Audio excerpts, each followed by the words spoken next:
Dewayne Hendrix, who's a 4-star strong side defensive end from O'Fallon, Illinois, and that's actually close to St. Louis, close to Missouri, which is why Tennessee had to fend off some late interest from Missouri down the home stretch of signing day, but the Vols were able to hold on to him. Yeah, and a really big pickup for Tennessee to get him and hold on to him and fight off Missouri down the stretch. Obviously, Tennessee hasn't had many great playmakers at defensive end the past few years. Hendrix, a guy with good size, comes in kind of college ready for a high school defensive end.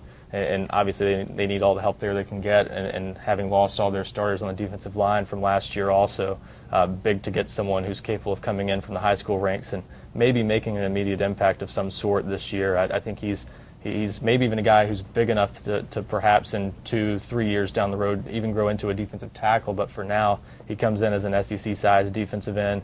Good pass rush ability, which we saw in the Semper Fidelis All-American Bowl back in early January, showed that with a couple sacks in that game. So I think he's someone who comes in looking like one of the more immediate impact guys in this class among the high school defensive linemen, several of which Tennessee has in this class, pretty good players. Well, and I compare it to last year when they brought in some defensive ends who needed to put some weight on and maybe were not as college ready, but they have some big defensive ends who, like you said, could one day be tackled, but as for now are pretty college ready, and that's a nice thing to have in a class. Yeah, and a guy who might have a hard time starting, but just for Tennessee's rotation early on, it's not hard to see someone like Hendrix figuring into the mix early on.